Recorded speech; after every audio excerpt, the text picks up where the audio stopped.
족장의 세 번째 시간 이삭의 신부. 오늘 하나님께서 우리에게 주신 말씀은요. 시편 37편 5절의 말씀인데요. 내 길을 여호와께 맡기라. 그를 의지하면 그가 이루시고 라고 말씀하셨어요. 여러분은 어려운 결정을 내려야 할 때가 있었나요? 나이가 들면 대학교, 직장, 결혼 등과 같은 더 큰 결정을 내리게 되는데 결정이 크든 작든 하나님이 원하시는 것이 무엇인지 우리는 어떻게 알 수 있을까요? 오늘 성경 이야기 속에서는요. 아주 중요한 결정을 내린 한 사람이 나와요. 그를 통해 그 해답을 발견해 보기로 해요. 이 사람은 바로 아브라함의 늙은 종 엘리에셀이었어요. 그는 아브라함과 모든 변화를 함께 겪어온 아주 충성스러운 종이었어요. 모리아산에서 어려운 시험 후 여러 해가 흘러 아브라함의 아내 사레가 죽었어요. 아브라함은 이제 140살이에요. 삶을 돌이켜보니 하나님은 약속하신 땅도 주셨고 많은 종과 양떼, 가축을 거느린 부자도 되었고 또 이삭을 통하여 많은 자손을 주신다는 약속을 이루기 시작하셨어요. 자, 그런데 자손이 계속 되려면 이제 40세인 이삭은 아내를 얻어야겠지요. 그래서 아브라함은 가장 충실한 종인 엘리에셀에게 이삭의 신부를 찾아낼 책임을 맡겼어요. 본문에는 이 종을 아브라함의 모든 재산을 맡고 있는 늙은 종이라고만 기록했지만 창세기 15장 2절의 말씀을 보니까 아브라함의 상속자로 엘리에셀을 지명한 바가 있어서 우리는 이 늙은 종을 다름 아닌 엘리에셀로 보고 있어요. 아브라함은 엘리에셀에게 말했어요. 이 가나안 사람들 중에서는 이삭의 신부를 고르지 않겠다고 주님 앞에 엄숙하게 약속하라. 아브라함은 우상을 숭배하며 범죄하는 가나안의 딸들이 이삭의 신부가 되게 할 수는 없었어요. 아브라함은 며느리를 선택함에 있어 신앙적 배경을 가장 중요하게 생각했던 거예요. 많은 사람들은 죄 짓는 마음을 가지고 태어나서 자기가 하고 싶은 대로 믿고 싶은 대로 하지만 여러분은 하나님께 매우 소중해요. 그러나 성경은 여러분이 죄인이라고 말해요. 로마서 3장 23절의 말씀을 보니까 모든 사람이 죄를 범하였음에 죄란 무엇을 말하지요? 바로 하나님의 규칙을 어겨서 하나님께 불순종하는 것을 말해요. 거짓말하고 자기가 하고 싶은 대로 하고 다른 사람들에게 분칠절하고 그 모든 죄는 반드시 벌을 받아 끔찍한 장소에서 하나님과 영원히 떨어져 고통 가운데서 살 수밖에 없었지만 하나님은 여러분을 사랑하셔서 여러분의 죄의 벌을 대신하러 예수님은 십자가에서 고통받고 피 흘리고 죽으셨어요. 골로새서 1장 14절의 말씀을 보니까 그 아들 안에서 우리가 속량 곧 제사함을 얻었도다. 속량이 뭐죠? 대신 갚아준다는 뜻이지요. 이제 여러분은 주 예수 그리스도를 구주로 영접하는 것이 용서받는 유일한 방법이에요. 바로 예수님을 내 마음에 모셔드리는 것, 예수님을 믿는 거예요. 아브라함은 자기 가족이 하나님에게서 돌아서서 잘못된 길로 가기를 원치 않았어요. 그래서 그는 엘리에셀에게 하란에 사는 자기 친척들을 찾아가 이삭의 신부를 선택하라고 말했어요. 그러자 종은 제가 찾아낸 여자가 따라오지 않으려고 하면 어떻게 합니까? 신부를 얻기 위해 이삭을 데려가야 할까요? 라고 묻자 안 된다. 하나님이 천사를 앞서 보내셔서 좋은 여자를 발견하도록 인도하실 것이다. 여자가 오려고 하지 않으면 너는 이 약속을 지키지 않아도 된다. 아브라함이 말한 그 하란은 가나안 땅에서 약 724km나 떨어져 있어요. 대략 부산에서 평양까지 거리예요. 거기까지 가려면 아마 몇 주가 걸릴 거예요. 엘리에셀과 다른 종들은 긴 여행을 위해 음식과 담요와 천막을 모아서 10마리 낙타에 실었어요. 아브라함은 또한 엘리에셀에게 그 여자와 여자 가족들에게 준 선물로 아름다운 옷과 금, 은, 보석으로 만든 장신구를 주었어요. 몇 주 동안 낙타를 타고 무덥고 먼지 나는 사막을 지나며 어떻게 이삭의 신부를 찾아내지? 그 여자가 가나안으로 올까? 그 가족들이 동의를 할까? 내가 고른 여자를 보고 이삭이 만족을 할까? 이렇게 고민하며 마침내 아브라함의 친척들이 사는 도시에 도착했어요. 지친 낙타들과 종들은 우물 곁에 앉아서 쉬었어요. 어느새 저녁 때가 되어 선선해지자 여자들이 가족을 위해 물을 길러 우물로 오는 것이 보였어요. 이삭의 신부를 찾아낼 기회예요. 하지만 어떤 여자를 선택해야 하는지 어떻게 알 수 있을까요? 엘리에셀은요, 하나님이 이 상황을 다스리심을 믿고 하나님의 인도를 구했어요. 여러분은 어떤가요? 주 예수님을 구주로 영접했다면 여러분 역시 하나님의 인도하심을 구하세요.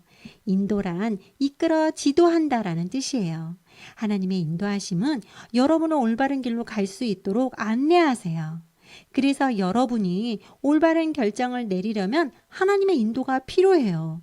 누구를 친구로 삼으며 시간을 어떻게 보내야 할지, 어른이 되어 어떤 직업을 가질지, 또 내가 어떤 사람이 되어야 할지 우리는 올바른 결정을 해야 해요. 그런데 하나님의 인도하심이 왜 그렇게 중요할까요? 그것은 우리가 잘못된 결정을 내리면요, 하나님의 계획을 지체시키거나 아주 특별한 복을 놓치게 돼요. 하나님은 지혜로우셔서 여러분을 위한 최선이 무엇인지 다 아세요. 그래서 하나님은 이렇게 말씀하셨어요. 내가 네 갈 길을 가르쳐 보이고 너를 주목하여 훈계하리로다. 그러니 여러분은 올바른 결정을 인도하도록 하나님께 구하세요. 엘리에셀도 하나님께 인도를 구했어요. 이삭에게 어떤 여자가 어울릴지는 하나님만이 아신다고 믿고 기도했어요. 오, 내 주인 아브라함의 하나님, 성공하도록 도와주세요. 나는 이 여자들 중에 한 명에게 마실 것을 청하겠습니다. 여자가 동의하고 당신의 낙타들이 마실 물도 길어드리죠 라고 말하면 하나님께서 이삭이 결혼하도록 마련하신 여자로 알겠습니다. 그런데 엘리에셀이 아직 기도를 마치기도 전에 한 사랑스러운 젊은 여자가 우물로 왔고 그 여자가 리브가라고 성경은 말해요. 엘리에셀은 서둘러 그 여자에게 마실 물을 청했어요. 그 나라의 여자는요, 모르는 남자는 말도 하지 않았지만 그 여자는 어깨에서 물 항아리를 내리며 마시세요. 낙타들도 충분히 마시도록 물을 길어드리죠. 라고 말했어요. 그리고 그 여자는 낙타가 물을 충분히 마실 때까지 무거운 물 항아리를 들고 여러 번 왔다 갔다 했어요. 하나님은 엘리에셀의 기도에 응답하신 거예요. 여자가 낙타에게 물 먹이기를 끝내자 엘리에셀은 금고리 1개와 금팔찌 1쌍을 주며 물었어요. 넌 누구의 딸이냐? 너희 아버지 집에 오늘 밤 우리가 머물 방이 있느냐? 저희 아버지는 부디엘이고 할아버지는 나홀이에요. 리브가가 말했어요. 엘리에셀은 아마 미소 지었을 거예요. 왜냐고요? 나홀은 아브라함의 형제였거든요. 늙은 종은 주인의 동생 집으로 인도하신 하나님께 감사했어요. 그리고 리브가는 집으로 달려가 이 모든 이야기를 알렸고 리브가의 오빠 라반은 리브가의 이야기를 듣고 서둘러 우물로 달려가 엘리에셀을 자기 집으로 초대해 식사와 머물 곳을 제공해 주었어요. 리브가의 집에서 엘리에셀은 지금까지 있었던 이야기를 다 전해주었어요.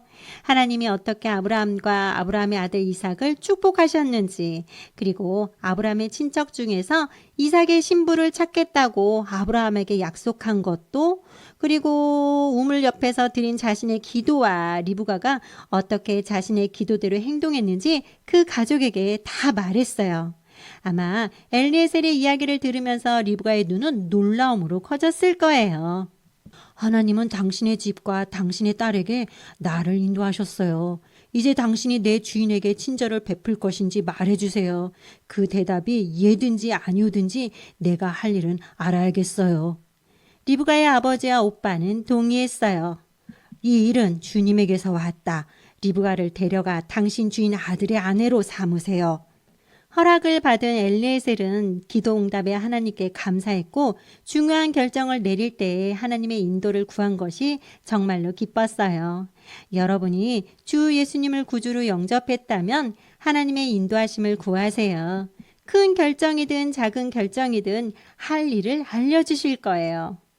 어떻게 하나님의 인도를 구하는지 궁금하다고요? 자, 제일 먼저 결정할 일을 말씀드리고 지혜를 구하세요. 그리고 기도 후에 조용히 귀 기울이세요. 그리고 하나님이 원하시는 것을 찾아보세요. 하나님께서 여러분의 마음에 알려주실 거예요. 시편 37편 5절에서 약속하셨거든요. 내 길을 여호와께 맡기라. 그를 의지하면 그가 이루시고, 여러분이 하나님을 믿는다면 하나님은 여러분을 인도하세요. 엘리에셀은 중요한 결정을 내리는데 하나님의 인도를 구하였고 하나님은 그의 기도에 응답하셨지요. 자, 다음 날 아침 엘리에셀은 리브가를 데리고 돌아갈 준비를 다 했는데 리브가의 엄마와 오빠는 리브가가 열흘만 더 있다가 갔으면 좋겠다고 제안했어요. 그러자 리브가는 가겠어요. 리브가는 이것이 자기를 위한 하나님의 계획임을 마음 깊이 느꼈기 때문에 지금 당장 가겠다고 말한 거예요. 가족에게 작별 인사를 한 후 리브가는 엘리에셀의 행렬과 함께 길을 떠났고 몇 주 후 늦은 시간에 가나안에 도착했어요. 이삭은 저 멀리 자기를 위한 행렬이 다가오는 것이 보이자 가슴이 두근거리기 시작했을 거예요. 드디어 하나님의 인도하심으로 엘리에셀은 이삭의 신부를 데리고 가나안으로 돌아왔어요. 리브가는 이삭을 만났고 그 종은 하란 땅에서 하나님이 하신 일을 이삭에게 말해주었어요. 이삭은 리브가와 결혼하고 사랑하였어요. 엘리에셀이 어떤 결정을 내릴 때 하나님의 인도하심을 구한 것처럼 여러분도 주 예수님을 구주로 영접했다면 하나님의 인도하심을 구하세요. 어떤 결정을 내릴 때 먼저 결정할 일을 말씀드리고 지혜를 구하세요. 기도 후에는 조용히 귀 기울이세요. 그리고 하나님이 원하시는 방법을 찾아보세요. 하나님께서는요, 내 길을 여호와께 맡기라. 그를 의지하면 그가 이루시고 라고 말씀하셨어요.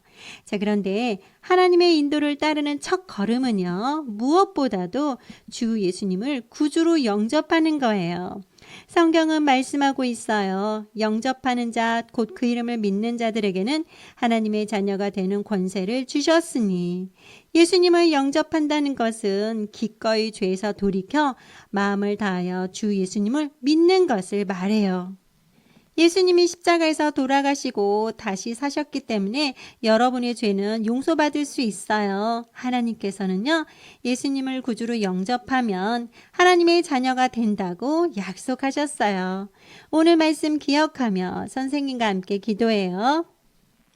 우리의 길을 다 여호와께 맡기라고 말씀하신 하나님, 큰 결정이든 작은 결정이든 엘리에셀처럼 기도로 구할 때 항상 우리들의 길을 하나님이 기뻐하시는 길로 인도하여 주세요.